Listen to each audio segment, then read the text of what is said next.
அனைவருக்கும் வணக்கம். இன்றைக்கு ஒரு புது விஷயம். கிட்டத்தட்ட 4 பாடல் புத்தகங்கள், அப்புறம் வந்து இரண்டு கவிதைகள், ஒரு கட்டுரை தொகுதி. இது எல்லாமே திரு அள வள்ளியப்பா அவர்களுடையது. இந்த நூல் வந்து சின்னஞ்சிறு வயதில்ட்டு நாம் காணக்கூடிய மிக பிரபலங்கள் எல்லாம் சின்னஞ்சிறு வயதில் எப்படி இருந்தாங்க, கிட்டத்தட்ட 38 பிரபலங்கள். அவங்கள பற்றி அவங்க ஒரு சின்ன கதை மாதிரி, கட்டுரை மாதிரி, அது கதை மாதிரி ஒரு கட்டுரை தான் அது. கொண்டு வந்து அந்த முடிவில் வந்து அவங்க யாருன்னு தெரிவிக்கிறாங்க. அவங்க யார்? நிறைய பேர்: பரமஹம்சர், Ramalinga Adigalar, Ramalingam Pillai, Alva Edison, Elizabeth ராணி, Thiruvika, Mahatma Gandhi, Madam Curie, Winston Churchill, VO Chidambaram Pillai, சுபாஷ் Chandra Bose, Robert Darwin, Rabindranath Tagore, Lokmanya Balagangadhar Tilak, Isaac Newton, Napoleon, Nelson, Jawaharlal Nehru, Florence Nightingale, Naoroji, Bharathiyar, Bharathidasan, Faraday, Benjamin Franklin, Annie Besant, Mao Zedong, Maria Montessori, Rajaji, sir C V Raman, Babu Rajendra Prasad, Abraham Lincoln, Swami Vivekanandar, Jagadish Chandra Bose, Jhansi Rani, Stalin, Srinivasa Iyengar. எனக்கு இந்த ஸ்டாலினோட கதை ரொம்ப பிடிச்சிருந்துச்சு. நிறைய கதைகள் பிடிச்சிருந்துச்சு. சின்ன பிள்ளையில் பூட்ஸ் அணியாமல் வந்த ஒரு மனிதன் வந்து பெரிய ஆளானோடனே அவனை குழந்தைங்கள்லாம் கேலி பண்ணுறாங்க.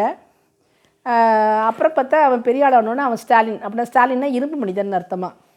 அவன் பேர் டேவிட்டு, ஆனால் ஸ்டாலின்னு அழைக்கிறாங்க. அந்த கதையை சொல்லும் பொழுது, செருப்பு தைக்கிற ஒரு மகனாக பிறந்து காலில் வந்து செருப்பு போடாமல் இருந்திருக்கான். அந்த 4 விரல்கள் வந்து காலில் 4 விரல் இருக்குன்னு கேலி பண்ணியிருக்காங்க எல்லோரும். கடைசியாக பார்த்தா பணக்கார பையனாக இருந்தால் பூட்ஸ் போட்டுக்கலான்றாங்க. இத்தனைக்கும் செருப்பு தைக்கிற ஒரு பையனாக இருந்தால் கூட அந்த தோல்லாம் வச்சு செருப்பு தைக்கிற அளவுக்கு அவங்கள்ட்ட வசதி இல்லைன்னு. அப்படிப்பட்ட ஒரு சாதாரண குடும்பத்தில் பிறந்த அவன் டேவிட், கோபா, இவாஜேவிச்லாம் பல பேர் உண்டு. தன்னோட மன உறுதியினால் இரும்பு மனிதனாகி ரஷ்யாவின் தலைவனாக ஸ்டாலின்ற பொருளில் பேரில் அவர் வந்து நமக்கெல்லாம் தெரிஞ்சவர் தான். அவர் கோபம் வந்தால் அவர் சின்ன பிள்ளையில் யாரும் கேள்வி பண்ணும்போது குஸ்தியெல்லாம் போடுவாராம், வெற்றி பெற்றிருக்கிறாராம். அது மாதிரி நிறைய கதைகள், எல்லாமே மிகச்சிறப்பான கதைகள். நேரு பற்றி, எல்லாரை பற்றியும் திலகர் பற்றியெல்லாம் ரொம்ப சிறப்பான கதைகள். அப்புறம் பாடி பணிவோம். இது வந்து அவர் இயல்பாக எழுதின குழந்தை பாடல்களோடு சேர்த்து இறைவணக்கு பாடல்கள் நிறைய எழுதியிருக்காரு. எளிமையாக வீட்டில் குழந்தைகளோடு சேர்ந்து பாடுற அளவுக்கு.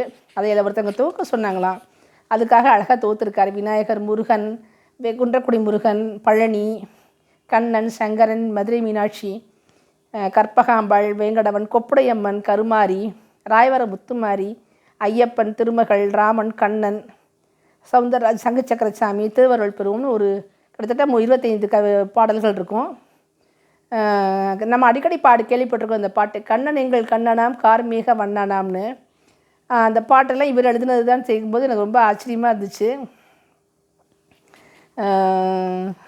இது மாதிரி நிறைய மீனாட்சி அம்மன், கற்பகாம்பாள், 4 எளிய வரிகளில் குழந்தைகள் மனப்பாடம் செய்யறதுக்கு ஏற்ற மாதிரியாக இருக்குது.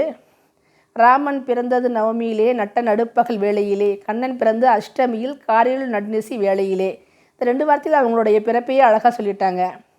ராமன் பிறந்தது அரண்மனையில், நன்றாய் பார்த்தனர் மக்கள் எல்லாம். கண்ணன் பிறந்தது கடும் சிறையில், கண்டவர் தாயும் தந்தையுமே.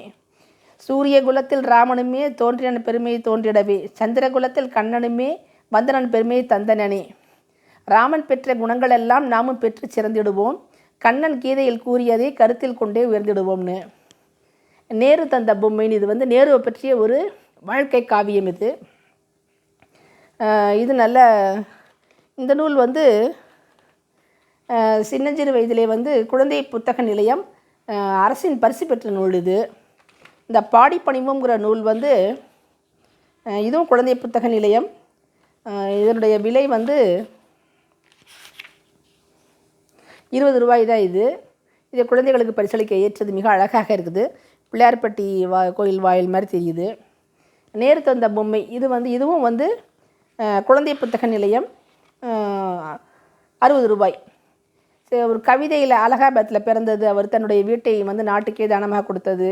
அவருடைய குதிரை சவாரி, அவருடைய பிறந்தநாள் போது கோதுமை, அவருடைய எடைக்கு ஈடாக கோதுமையை அலகாபாத்தில் இருக்கும்போது தந்தை முதிலால் வந்து அவருடைய எடைக்கு ஈடாக கோதுமையை வழங்கினது எல்லாம் ஒரு சின்ன சின்ன படங்களோடு அழகாக கொடுத்துருக்காங்க. மிக நல்ல ஒரு கதைகள்லாம். அவருடைய வாழ்க்கை பூரா ஆனந்த பவனம் பற்றி, நேரு தந்த யானை பற்றி ஒரு பையனுக்கு வரைந்து கொடுக்குறாரு. சிறையில் இருக்கும்போது அவருக்கு கடிக்க வந்த தேளை கட்டினது பற்றி, அவருடைய தங்கையோடைய பிறந்தநாள் பற்றி, அவர் இங்கிலாந்தில் கல்வி கற்றது, மேடை பேச்சு, அந்த ஆகாய விமானத்தில் வந்தது, கப்பலில் போய் ஆகாய விமானத்தில் வந்தாராம் அவர். அந்த மானை சுட்டுட்டாராம். மான் வந்து வருத்தப்பட்டோன்னா மான் சுடுறத அவர் பார்த்ததே அது கேள்வி கேட்ட மாதிரி இருந்தது தான் அவர். அதனால் அதுலேருந்து துப்பாக்கியே எடுக்கிறது இல்லைங்க அவர். அது மாதிரி நல்ல நல்ல கதைகள் அவர் பற்றி எல்லாமே சிறப்பான நூல் இது. சின்ன சின்ன கவிதைகள்லாம் நேருவுடைய வாழ்க்கை காவியம். அப்புறம் இன்னும் 4 நூல் என்னென்னா, பாப்பாவுக்கு பாட்டு, சின்னஞ்சிறு பாடல்கள். சின்னஞ்சிறு பாடல்கள் 2 தொகுதி, அதுமாதிரி பாப்பாவுக்கு பாட்டும் 2 தொகுதி.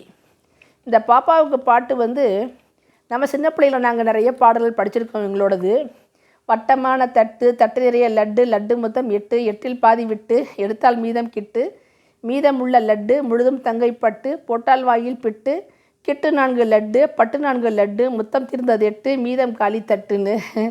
அது மாதிரி நாங்கள் இந்த பாட்டு படிச்சிருக்கோம். இது பாப்பாவுக்கு பாட்டுங்கிறது இதில் வருது.